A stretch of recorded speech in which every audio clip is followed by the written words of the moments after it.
చెప్పు తెగిపోద్ది అంటూ పబ్లిక్ గా వార్నింగ్ ఇచ్చిన అనసూయ భరద్వాజ్. వివరాల్లోకి వెళ్తే రీసెంట్ గా ఒక షాపింగ్ మాల్ ఓపెనింగ్ వెళ్ళిన అనసూయ భరద్వాజ్ అక్కడికి వచ్చిన ఆడియన్స్ ఏదో అన్నారని పబ్లిక్ గా చెప్పు తెగిపోద్ది, అక్కడికి వచ్చి కొట్టమన్నే కొడతా అంటూ, మీరింకా చిన్నపిల్లలు, మీ ఇంటికి వచ్చి మీ అమ్మ నాన్నకి కౌన్సిలింగ్ ఇవ్వాలి అంటూ అసలు మర్యాద లేకుండా అలా ఎలా ప్రవర్తిస్తారు, చెప్పు తెగిపోద్దంటూ అనసూయ భరద్వాజ్ ఘాటుగా రియాక్ట్ అయ్యారు. వివరాల్లోకి వెళ్తే జబర్దస్త్ అనసూయ భరద్వాజ్ అందరికీ జబర్దస్త్ తో సుపరిచితం. రీసెంట్ గా టీవీ షోలు పక్కన పెట్టి మూవీస్ కూడా చేస్తూ ఉన్నారు. సినిమాల్లో కూడా బాగానే రాణిస్తూ ఉన్నారు భరద్వాజ్. అంతా బాగానే ఉంది, కానీ అనసూయ భరద్వాజ్ కి ఎప్పుడు ఒక తలనొప్పి ఉంటుంది. అది ఏంటంటే సోషల్ మీడియా నుంచి వచ్చిన నెగిటివిటీ. అనసూయ ఎలాంటి ఫోటో షేర్ చేసినా, ఎలాంటి వీడియో చేసినా కూడా సోషల్ మీడియాలో విపరీతంగా నెగిటివ్ కామెంట్స్ వస్తూ ఉంటాయి. కొన్నిసార్లు ట్విట్టర్ లో ఘాటుగా రియాక్ట్ అయ్యి అది తారా స్థాయికి చేరిన రోజులు కూడా ఉన్నాయి. మరికొన్నిసార్లు పూర్తిగా వదిలేసిన రోజులు కూడా ఉన్నాయి. రీసెంట్ గా ఇచ్చిన ఇంటర్వ్యూస్ లో కూడా ఘాటుగా రియాక్ట్ అయ్యారు అనసూయ. తనపై వస్తున్న నెగిటివ్ కామెంట్స్ పై, తన డ్రెస్సింగ్ స్టైల్ పై వస్తున్న కామెంట్స్ పై,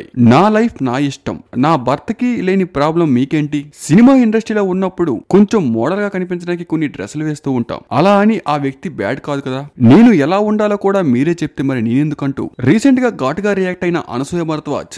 ఎన్నిసార్లు అనసూయ భరద్వాజ్ ఘాటుగా రియాక్ట్ అయినా కూడా మళ్ళీ నెగిటివ్ కామెంట్స్ వస్తూనే ఉంటాయి. ఇప్పుడు అది కాస్త తారా స్థాయికి చేరింది. పబ్లిక్ గానే అనసూయ భరద్వాజ్ పై నెగిటివ్ గా కామెంట్ చేస్తూ ఉన్నారు. పబ్లిక్ ఎదురుగా కనిపిస్తున్నా కూడా ఇష్టం వచ్చినట్లు నోటుకొచ్చినట్లు మాట్లాడుతూ ఉన్నారు. రీసెంట్ గా అలానే షాపింగ్ మాల్ ఓపెనింగ్ కెళ్లిన అనసూయ భరద్వాజ్ పై అసభ్యకర వ్యాఖ్యలు చేశారు యూత్.